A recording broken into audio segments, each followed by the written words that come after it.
Olá, estamos mais uma vez aqui para mais uma videoaula. Nós já estamos na lição de número 11, estamos estudando o livro de Levíticos. Vamos começar agora a estudar o livro de Levíticos e hoje nós vamos estudar Levíticos de 1 a 10, vai ser uma espécie de resumão e o tema é como adorar o Deus Santo. Olha que tema importante.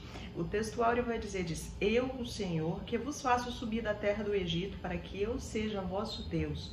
Portanto, vós sereis santos, porque eu sou santo.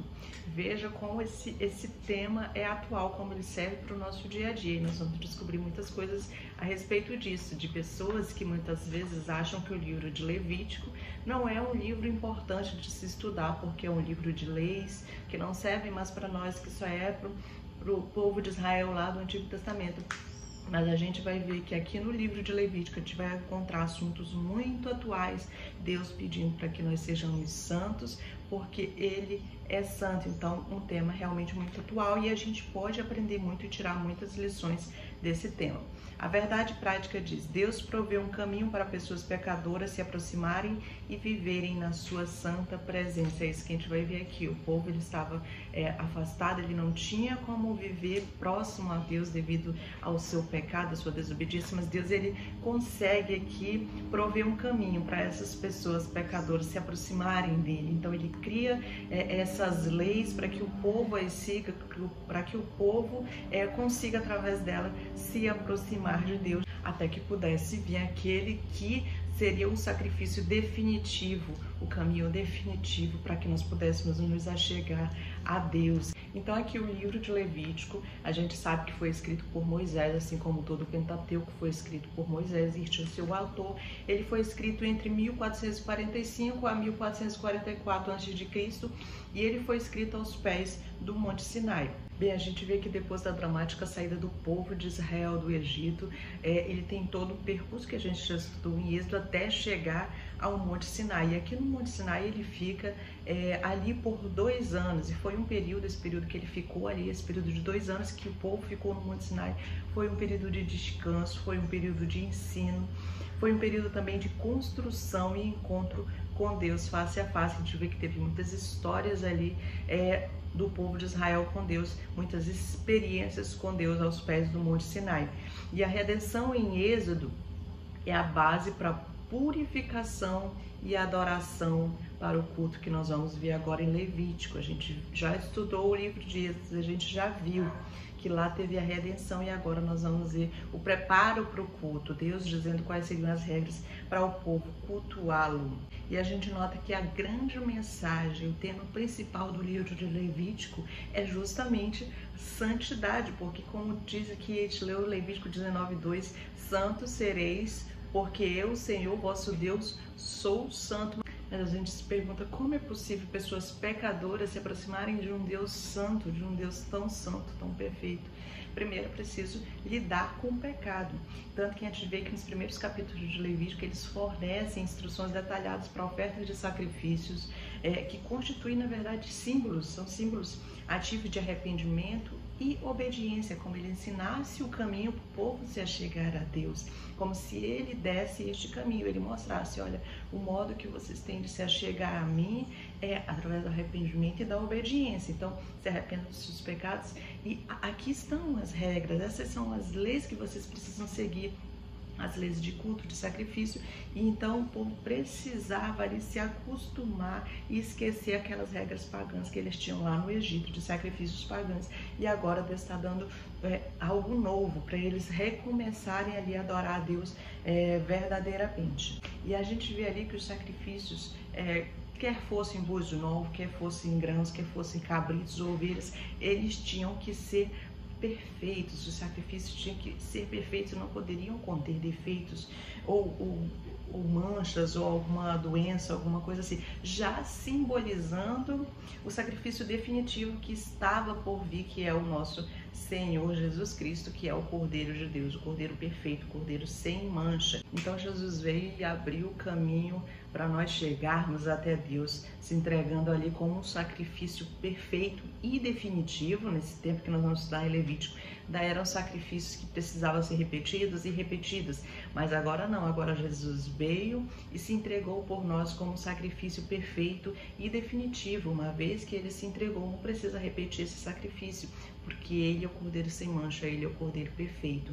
Então, nós aprendemos muito com isso. E trazendo para a nossa atualidade, a verdadeira adoração e a verdadeira unidade com Deus, ela se inicia quando nós aceitamos a Cristo, quando nós decidimos aceitar Jesus como nosso único e suficiente Salvador, o único que pode nos redimir do pecado, o único que pode nos aproximar de Deus. E aqui em Levítico, que nós estamos estudando, os sacrifícios, os sacerdotes, o dia da expiação, eles abriram um caminho para os israelitas se achegarem a Deus. Aquele era o meio que Deus havia encontrado, dos israelitas poderem se achegar a Ele.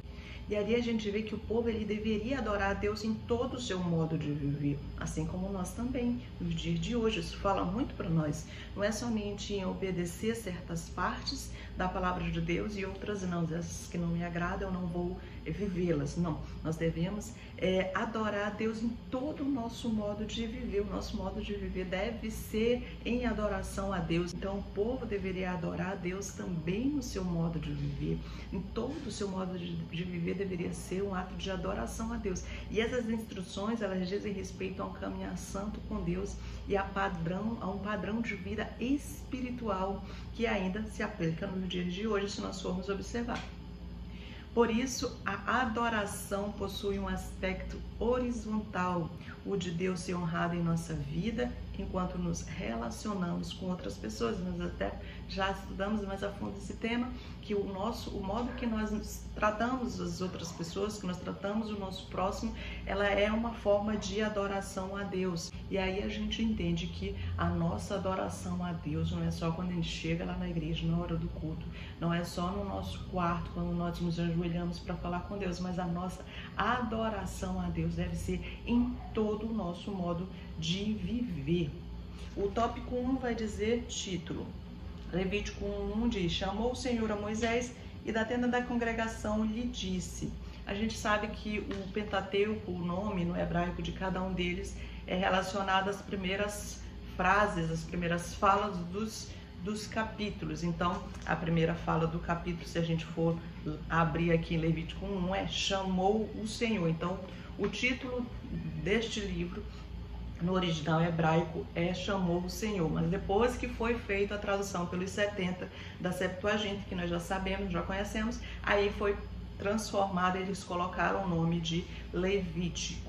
Interessante relembrar que nós já estudamos o livro de Gênesis. Esse estudo está sendo muito maravilhoso. Vocês que acompanharam aqui com a gente o estudo do livro de Gênesis, a gente começou desde lá da criação e veio seguindo até os patriarcas. Estamos agora já nas leis. Então, nós estudamos o livro de Gênesis, que mostra o homem perdido. Nós terminamos agora de estudar o livro de Êxodo, que mostra o homem remido. E agora nós estudaremos Levíticos, que mostra o homem cultuando a Deus. Então a gente vê que tem uma sequência, tem toda uma lógica, tem uma importância em nós estudarmos o livro de Levítico e conhecermos o livro de Levítico, porque, como eu sempre falo, todo o Antigo Testamento, ele aponta para Cristo. Se você começa a estudar os rituais, os holocaustos, você vê que tudo isso tem apontado para Cristo. A gente tem estudado a Páscoa, aponta para Cristo. Todos os livros que nós estudamos até hoje, tudo nós vemos que aponta para Cristo. Então, o Antigo Testamento todo aponta para Cristo, e Levítico não é diferente. Ele continua apontando para Cristo, o nosso sacrifício definitivo e perfeito. Porque aqui nós vamos ver nos ritos, nos holocaustos, nos sacrifícios, nas ofertas, que aquelas ofertas que eram feitas, elas serviam por um tempo, mas depois elas tinham que ser refeitas. Então já estava apontando para aquele que viria, que seria o sacrifício perfeito, o Cordeiro de Deus que tira o pecado do mundo. Então temos sim muito que aprender com este livro. O livro de Levítico tem seu início onde finda o livro de Êxodo, ou seja, uma continuação. O livro de Êxodo finda ao pé do Monte Sinai, e o livro de Levítico começa justamente ao pé do Monte Sinai. Agora o tabernáculo ele já está construído nesse momento, e Deus já está pronto para ensinar o seu povo como adorar Ele naquele lugar que Ele havia mandado construir. Deus já tinha dado as instruções para Moisés. Moisés já havia chamado aquelas pessoas que Deus havia dado os dons necessários para que eles fizessem tudo o que Deus havia ordenado. Eles já haviam construído o tabernáculo, então agora Deus vai ensinar eles como vocês devem me cultuar neste lugar que vocês construíram conforme as minhas instruções. E veja que é uma sequência, tem uma lógica, tem um contexto todo no livro. A gente vê que o livro de Levítico, ele é um manual, como se fosse uma espécie de manual para que os sacerdotes, para que os levitas traçassem as suas responsabilidades quanto à adoração. E para o povo de Israel ele era um guia, sim, um guia de uma vida santa para aquele povo.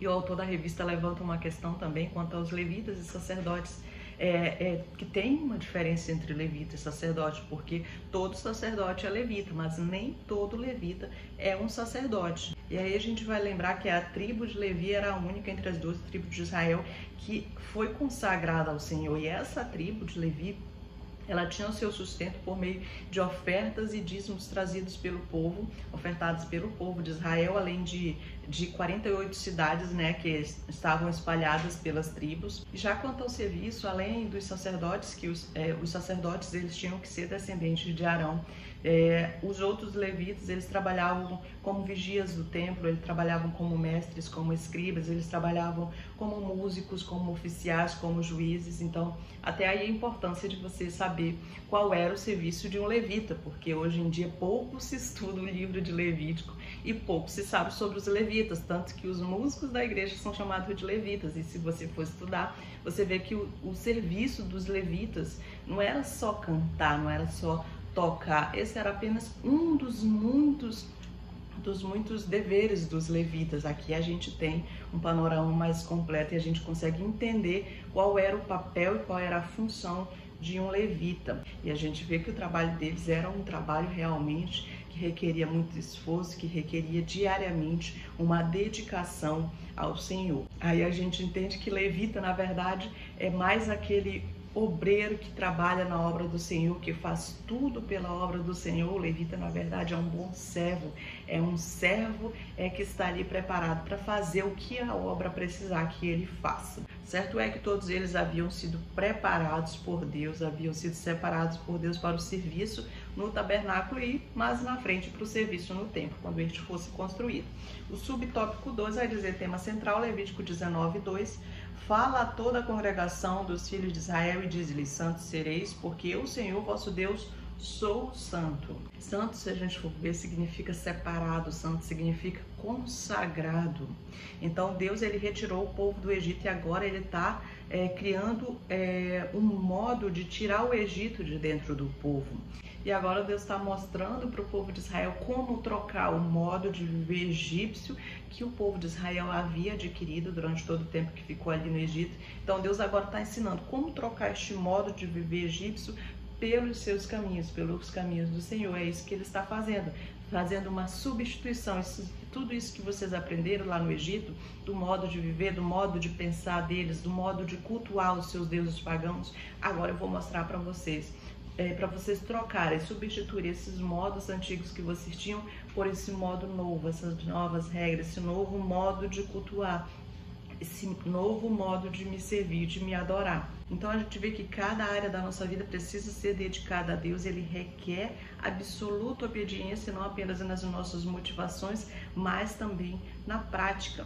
E é importante que, apesar de que nós não observamos mais todas as práticas de adoração de Israel, essas práticas de adoração já não servem mais para os nossos tempos, porque nós já temos o Cordeiro definitivo, conforme eu falei. Aqueles precisavam dessas práticas porque ainda não havia vindo Jesus, ainda não tinha vindo o Cordeiro, o sacrifício perfeito para morrer por nós, então eles não precisavam dessas práticas. Mas nós, embora nós não precisemos mais observar essas práticas de adoração que Israel tinha, nós precisamos ter o mesmo espírito de preparo e o mesmo espírito de devoção que Deus ensina a este povo.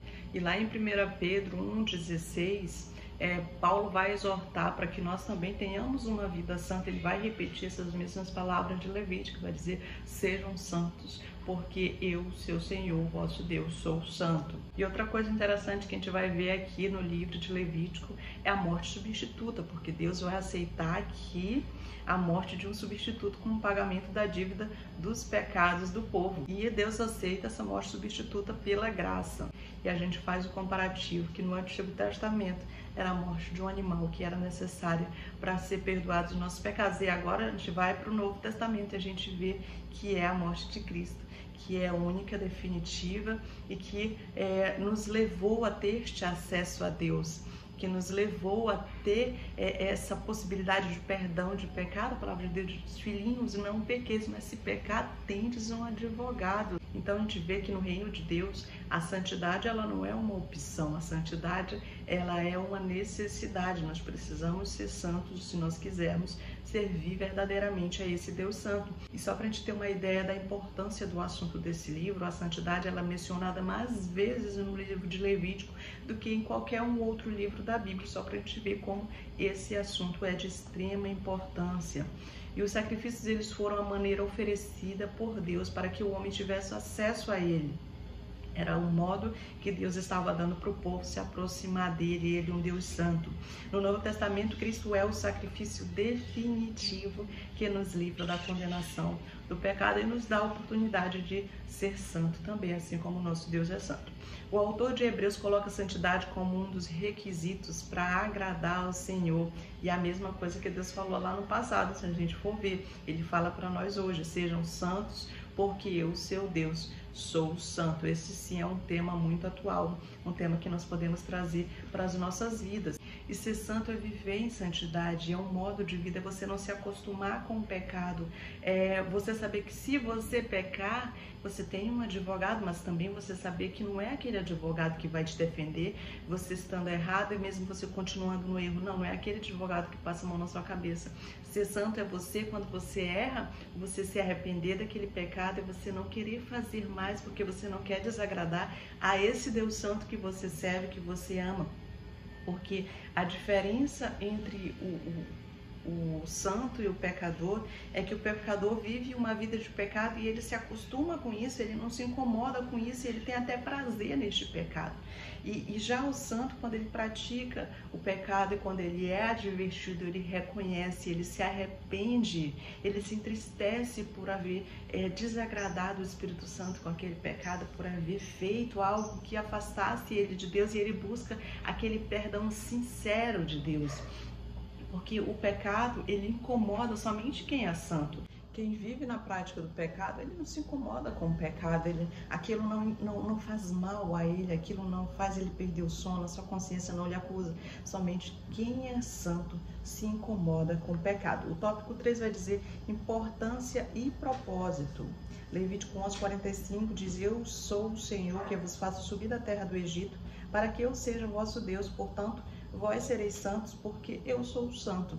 Nós precisamos entender a importância do livro de Levítico. Já ouvi muitas pessoas falando que quando você, até aconselhando outras pessoas que quando eles fossem ler a Bíblia, que eles não precisavam, que eles pulassem o livro de Levítico, porque era um livro de leis e hábitos do Antigo Testamento, que era somente para o povo de Israel, que não tem nada a nos ensinar. Mas não, nós precisamos entender a relevância do livro de Levítico. E Levítico ele nos ensina a colocarmos a santidade como alvo na nossa vida.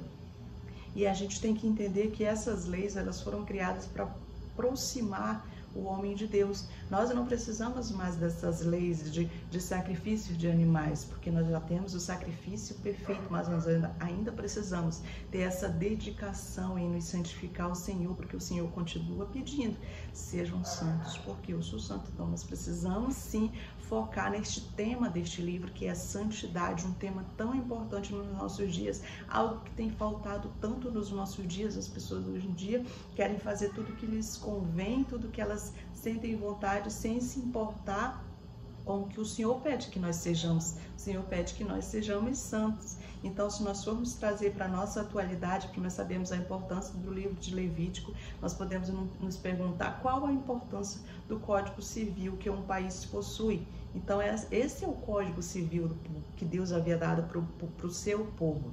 Então, nós vemos que sim, tem uma grande importância esse livro. Leis e regras são criadas para que as pessoas vivam bem em sociedade. O povo de Israel ele estava sendo formado ali como nação. Deus estabeleceu regras que deveriam funcionar como um guia para aquele povo que estava ali. E essas regras, elas nos ajudam a entender muitos acontecimentos da história do povo de Israel. Daí a importância de não negligenciarmos o estudo de Levíticos. O livro de Levítico parece até insípido, por assim dizer, e difícil de entender. Muitas pessoas têm dificuldade de entender o livro de Levítico. E por isso acabam não lendo e deixam de estudar esse livro tão importante, que tem esse tema tão importante. Mas se ele for entendido, se ele for olhado e visto com os olhos de um livro que prepara o caminho para nós compreendermos a necessidade e a eficácia do sacrifício de Cristo, a sua leitura será muito mais agradável. E nós precisamos compreender isso quando estudamos esse livro. Os tipos de sacrifícios provisórios que se apresentam em Levíticos são cumpridos e explicados no Novo Testamento, principalmente em Hebreus. Inclusive uma dica é você ler o livro de Levítico paralelo ao livro de Hebreus, porque Hebreus ele vai explicar o livro de Levítico, tanto que quando nós estudamos o livro de Hebreus, você precisava de vez em quando voltar para Levítico para entender do que o autor aos Hebreus estava se referindo, porque o autor aos Hebreus ele fala dos sacrifícios, fala do tabernáculo, fala da importância do sacrifício, fala muito do tema que é estudado em Levítico. Então, você lê Levítico, se você não entende, leia em paralelo o livro de Hebreus, que lá é a explicação do livro de Levítico. Então, esse é o terceiro livro de Moisés, do Pentateuco, e ele é um livro que é exclusivo para o sacerdócio, mas se nós compreendermos, nós hoje compreendermos que cada um de nós somos sacerdotes do Deus Altíssimo, Deus nos fez sacerdotes, e o nosso sumo sacerdote é Jesus Cristo, se nós compreendermos que nós somos sacerdotes, então nós precisamos entender qual era a grande questão do serviço sacerdotal. E aqui em Levítico nós vamos aprender isso. O tópico 2 vai dizer sacrifícios e ofertas. Então o capítulo 1 ele vai falar muito dos holocaustos. Holocausto é aquilo que sobe com um aroma suave, que vai até Deus. Então o altar do holocausto era o primeiro altar e ele ficava do lado de fora do tabernáculo, ele era um quadrado. Então os sacerdotes que eles tinham que fazer toda manhã era organizar as lenhas, já que essas lenhas do altar elas não podiam ser colocadas lá de qualquer maneira, elas tinham que ser organizadas. E aí a gente nota que o nosso Deus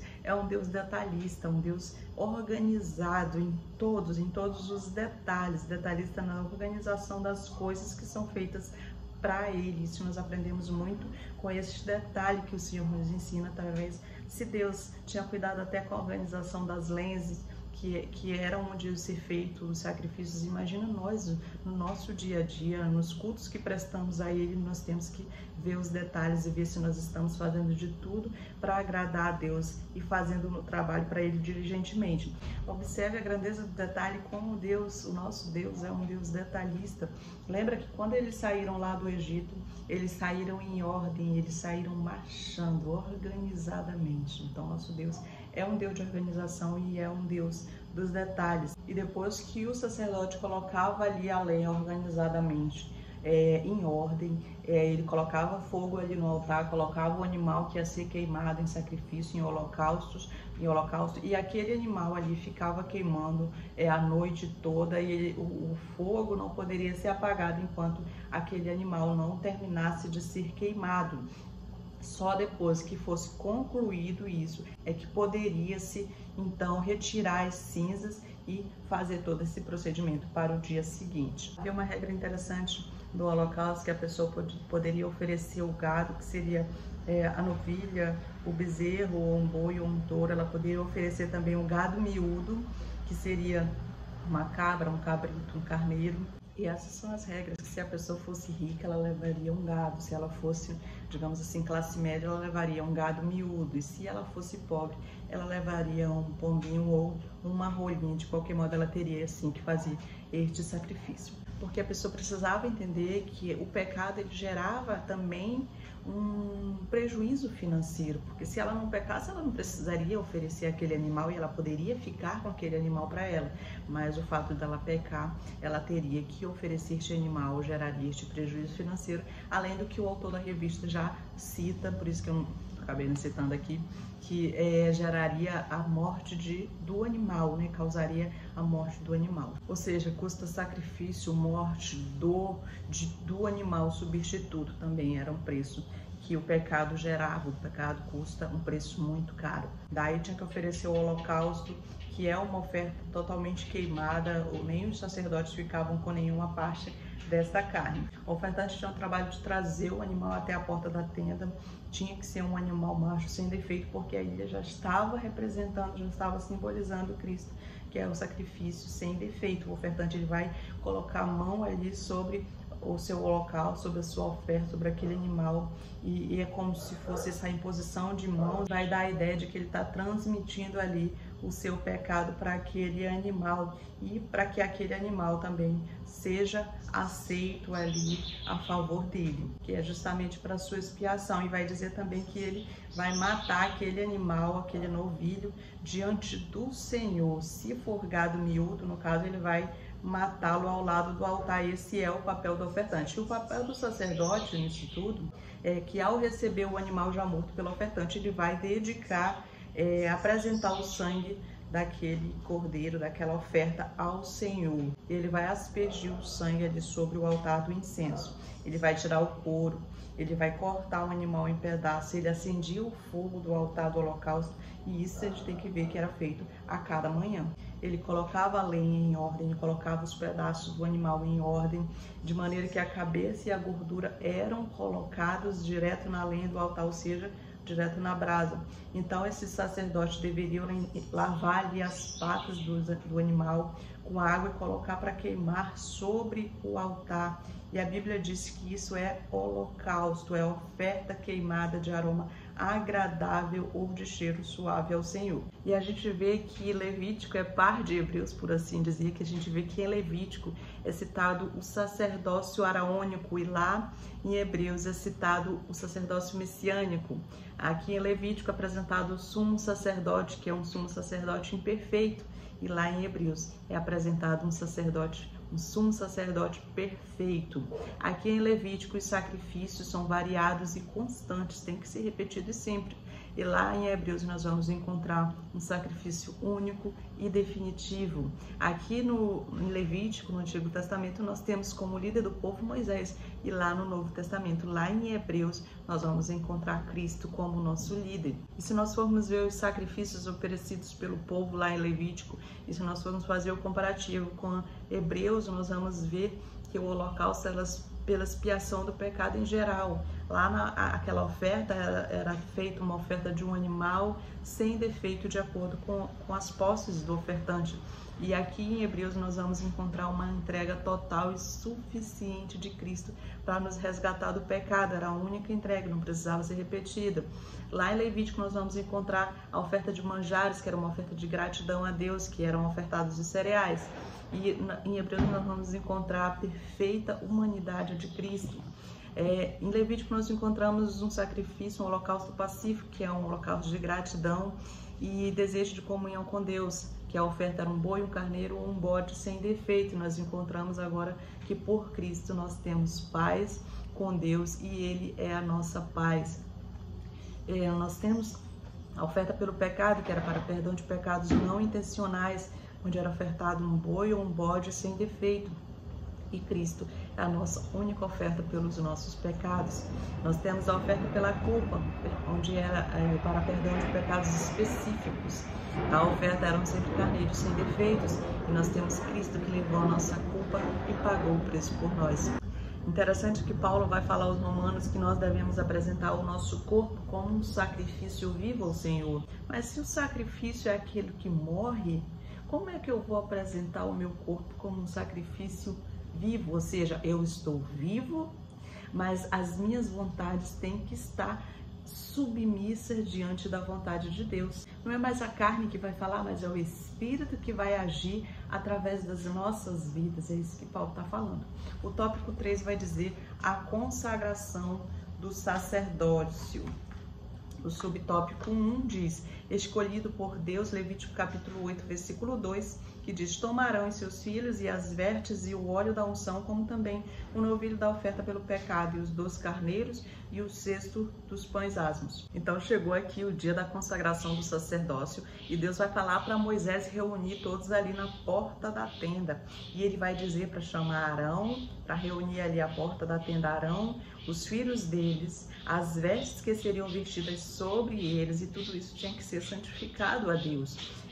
O óleo da unção, o novilho, que é a oferta pelo pecado, os 2 carneiros, que é um para o holocausto e outro para a consagração do sacerdote, o cesto de pães asmos, porque quando o sacerdote fosse preparados e consagrados ao Senhor, Arão e seus filhos, eles deveriam levar uma oferta, e essa oferta não seria comida, mas seria queimada.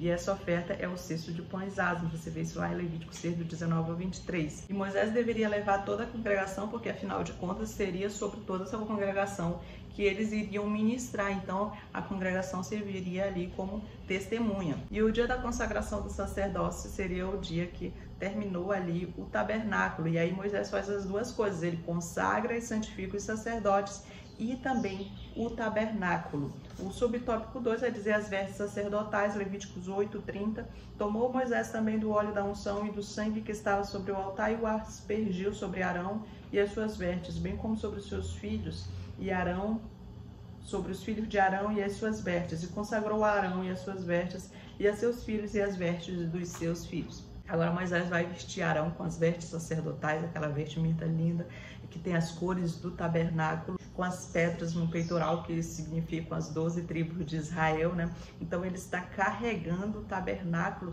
em si, é isso que significa aquele peitoral simbolizando as 12 tribos de Israel, como se o sumo sacerdote estivesse carregando o tabernáculo em si, carregando o povo em si. E ele é a representação de Cristo, que carrega no seu peito, e os seus filhos, que são os sacerdotes ali, representam a igreja, que é sacerdote com ele, porque quando Jesus veio, ele nos fez sacerdote, ele é o nosso sumo sacerdote e nos fez sacerdote com ele. E essa é a vestimenta do sumo sacerdote, que representa Cristo, que simboliza Cristo.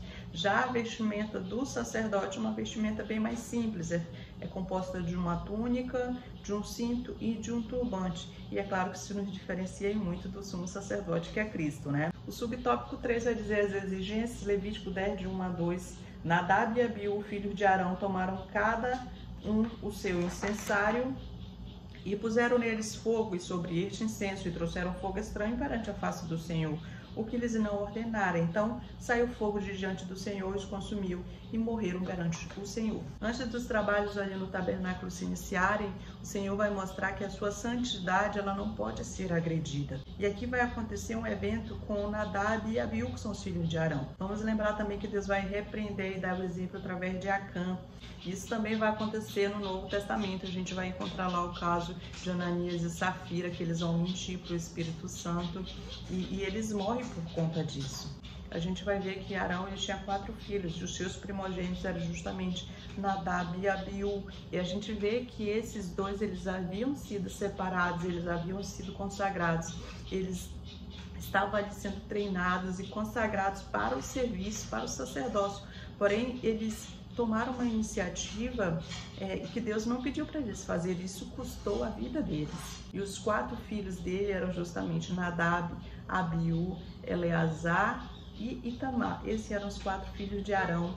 E esses 2 primeiros que eu citei eram os primogênitos, Nadab e Abiú. A gente vê que depois de Arão, esses 2 eram certamente as 2 pessoas mais importantes ali quando se tratava do tema sacerdócio, porque eles seriam quem sucederiam, no caso Arão. Nadab sucederia Arão, e se Nadab morresse, Abiú sucederia Arão. E a gente vê que Nadab e Abiú eles não eram homens inexperientes com Deus, por assim dizer, porque se a gente for ver, Nadab e Abiú, eles subiram no Monte Sinai junto com os 70 anciãos e viram a Deus. Ou seja, eles não eram homens que não tinham experiência com Deus, que estavam empolgados ali para receber uma autoridade, mas eles eram homens experientes. A Bíblia vai dizer que os sacerdotes, eles deviam se consagrar ao Senhor, para que o Senhor não se voltasse contra ele, para que o Senhor não os matasse. E isso é uma advertência, a gente vai encontrar isso lá em Êxodo 19:22, isso é uma advertência e explica muito o que acontece aqui nesse episódio. A gente vai ver lá em 1 Crônicas 24:12 que Nadab e Abiú, eles não deixaram filhos, então eles perderam muito, eles perderam a vida e também perderam toda a sua descendência. Como eu já falei, quando Arão morresse, quem ficaria no lugar de Arão seria justamente Nadab. Se Nadab morresse, seria Abiú, mas como eles cometeram este pecado, eles acabaram morrendo, e quem assumiu o lugar de Arão foi justamente Eleazar, que vai ser o substituto imediato ali do seu pai. A gente vê que somente os sacerdotes eles poderiam queimar incenso no altar. E eu vou até tentar deixar umas referências aqui para vocês confirmarem, e a gente vai ver também lá em 2 Crônicas 26, do 16 ao 21, que a gente vai encontrar a história do rei Uzias, que ele tentou queimar incenso no altar e foi repreendido pelo Senhor. Inclusive neste episódio ele é acometido de uma doença de pele contagiosa e ele morre com esta doença. Inclusive quando ele vai ser sepultado, ele não pode ser sepultado com os outros reis devido a essa doença contagiosa que ele adquiriu por desobedecer essa ordem de que somente os sacerdotes podiam queimar incenso no altar. E esse incenso a gente vai ver lá em Êxodo 30, do 34 a 38, que é coisa santíssima. Inclusive, era proibido fazer essa mistura para uso pessoal. O povo não poderia preparar esta mistura, que é dita lá em Êxodo 34 ao 38, não poderia preparar essa mistura e usar como perfume. Se essa pessoa fizesse isso, ela teria que ser expulsa do acampamento, expulsa do meio do povo de Israel. Então a gente vê que eles não estão mexendo com uma coisa qualquer. Não, o grau de santidade do queimar incenso é o grau lá de dentro, do santo dos santos, ou seja, chamado de coisa santíssima.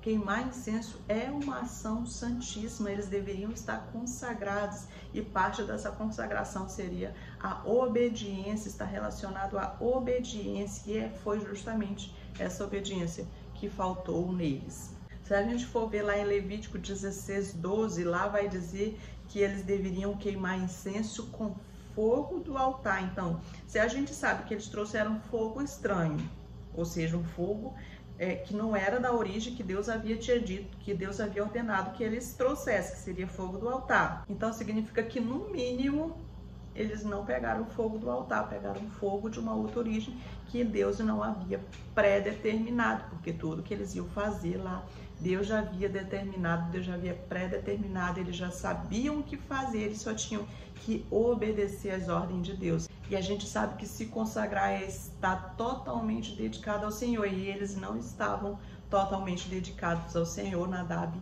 e Abiú, e assim eles ofenderam a santidade e a glória de Deus. Aqueles que se aproximam de Deus, eles têm que estar consagrados. Isso não serve só para o Antigo Testamento não, gente, serve para nós, principalmente para os obreiros, já que todos nós somos sacerdotes na nova aliança, então todos nós devemos nos consagrar. Deus fala lá em Levítico 10:3, os que chegam perto de mim devem respeitar a minha santidade, e o meu povo deve me honrar. Essa mensagem não é somente para o povo de Israel do Antigo Testamento, não. Esta mensagem é atual, esta mensagem é para nós, para os nossos dias. Nós devemos procurar viver uma vida santa. O Senhor pede santidade de nós, nós devemos. Vamos ler o livro de Levítico, vamos estudar em paralelo com o livro de Hebreus. Se você tem dificuldade em entender, leia em paralelo com o livro de Hebreus e busque entender mais, porque se nós entendermos qual era o papel do sacerdote, como ele deveria se consagrar, como ele deveria honrar a Deus, fazer as coisas, obedecer a Deus, essa é uma coisa básica, obediência a Deus, obedecer esse livro que está aqui, ó. Esse manual que é a palavra de Deus, a obediência é fundamental. Os sacerdotes Abiú e Nadab aqui, eles morreram porque eles não obedeceram o que já estava pré-determinado. Deus já havia dado a ordem que eles deveriam trazer fogo, somente fogo do altar, e eles desobedeceram essa ordem. Por isso morreram, por isso perderam a vida e a sua descendência. Então nós, como sacerdotes da nova aliança, todos nós fomos feitos sacerdotes na nova aliança, nós devemos buscar obediência e tudo mais. O que os sacerdotes aqui de Levítico nos ensinam, nós devemos sim estudar para procurarmos viver diligentemente, procurar ter uma vida diligente diante do nosso Senhor Jesus Cristo. Não é só na igreja que nós devemos procurar ser santos, nós devemos procurar ser santos em todo o nosso modo de agir, onde nós estivermos. Se estivermos na escola, se estivermos no trabalho, lá onde nós estivermos, nós devemos buscar ter uma vida santa. E assim ficamos por aqui.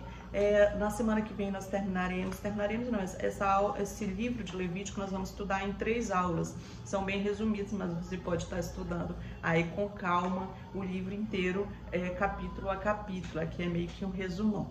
E ficamos por aqui. Não esqueça de pedir a ajuda do Doce Espírito Santo toda vez que for lecionar. Deus os abençoe cada vez mais e não esqueçam de seguir o canal, é muito importante que vocês sigam o canal. Compartilhe esse vídeo com quem vocês acham que está precisando desse estudo, professor de escola bíblica dominical que está precisando aí de um subsídio para ajudá-los. Não esqueçam de compartilhar, comentar e fiquem com Deus e até a próxima. Tchau!